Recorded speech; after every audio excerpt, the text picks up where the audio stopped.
Here we are again, Hornets, and we are going to pick up where we left off with phrases and clauses from our Ready Workbook, the Ready Language Handbook at the back of your Ready Workbook on page 232. So we have already done the guided practice, and we have taken notes on phrases and clauses, and you've already actually done this on a Google form, but we're going to go ahead and review all the answers and make sure you understand what you had. So keep in mind that the very first thing that you should have done when you on this new page is written the word phrases. And if I write it, you write it. I apologize that the handwriting is so bad. I'm trying to write with my mouse. Phrases and clauses. And remember, guys, a phrase is just a group of words. It's either going to miss the subject or it's going to be missing the verb. A clause has a subject and a verb. We have two types of clauses. We have independent, which can stand alone, and dependent clauses, which need help and normally start with a subordinating conjunction. So we have 5 sentences before us on page 232. So, and our instructions tell us we're going to select a group of words that answers each question. Now, I know that it's going to be focusing on phrases and clauses. So I'm going to go through and I'm going to read all 5 sentences first. And I'm going to underline my subjects once and my verb twice, just so I can go ahead and look for a couple of things. So number 1, right here, when World War II broke out, Verdun served in the U.S. Army.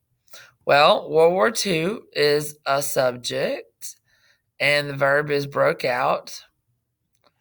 Then I have Verdun as another subject, and he served. All right. Then I'm going to scroll down to number 2. Maybe.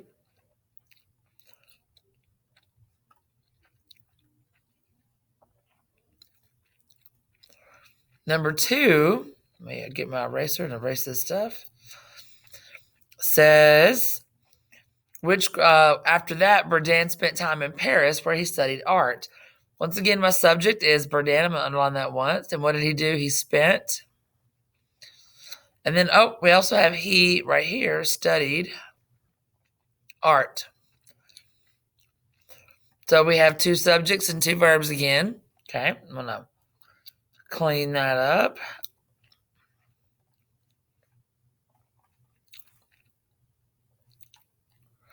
And we're going to look at number 3.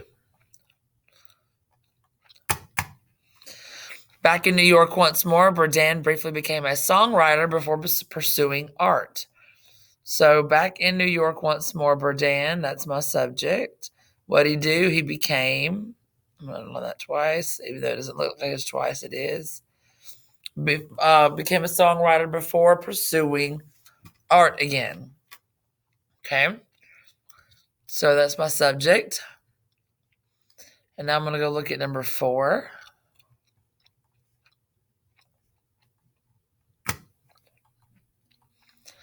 And number 4 says, in the 1960s, while Bourdain focused on creating collages that depicted African American life, he also became active in civil rights.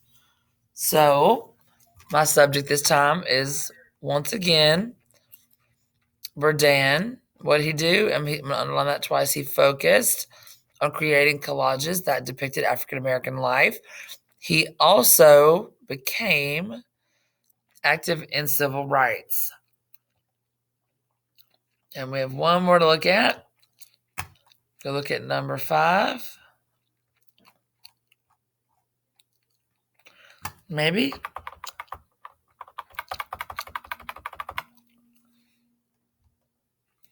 And number 5, it says Bourdain was supporting young minority artists when he helped establish the Clinique the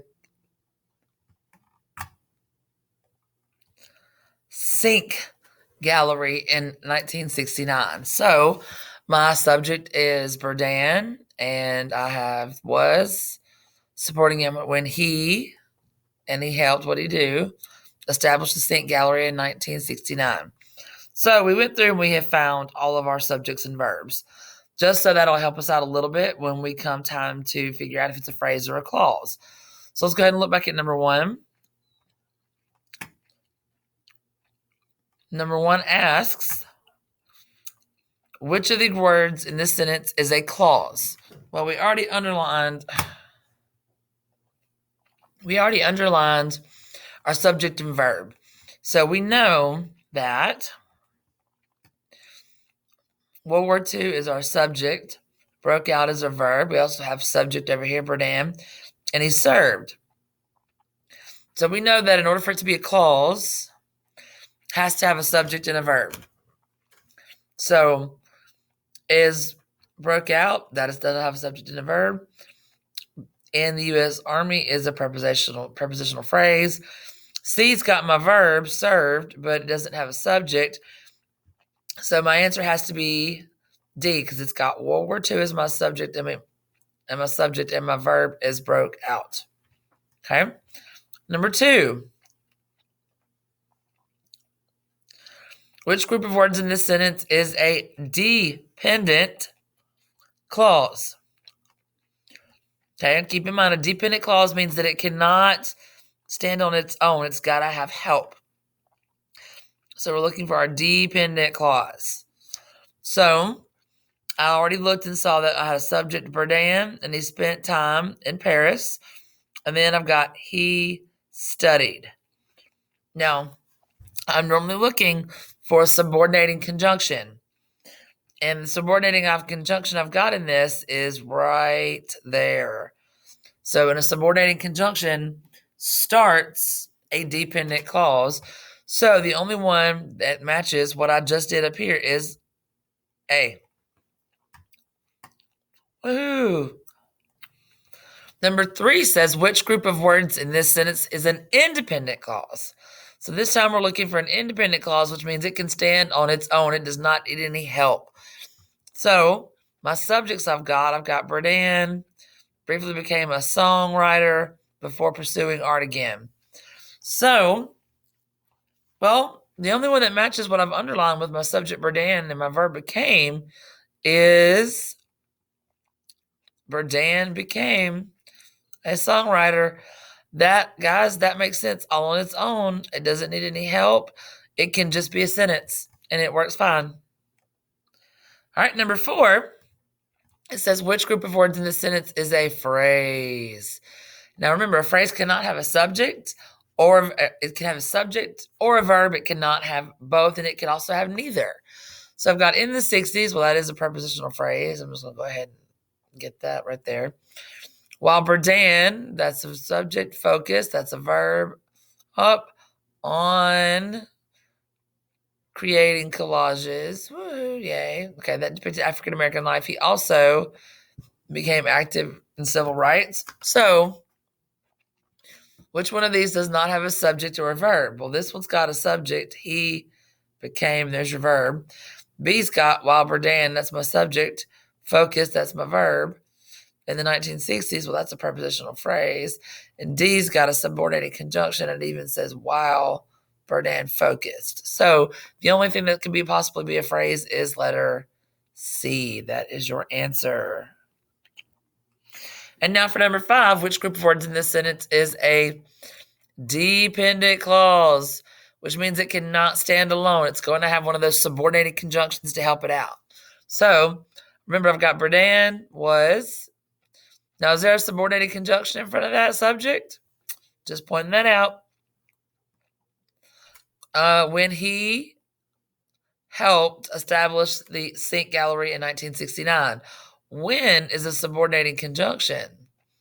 So let's come down here. The only one that I've got down here with a subordinated conjunction is when. A says Berdan was supporting young minority artists. I could put a period there. That one makes sense. It's independent. C says was supporting who? I'm missing a subject for C, so it can't be right. D says established. Oh, it's also missing a subject there as well. So my only answer is going to be B. Well, I hope y'all got a quick review and enjoyed that. And if you didn't, I'm sorry. These are not going to go anywhere for a while because our next lesson for our language handbook is going to be dealing with adjective phrases and clauses. So I hope y'all look forward to that next week. All right. Bye, guys.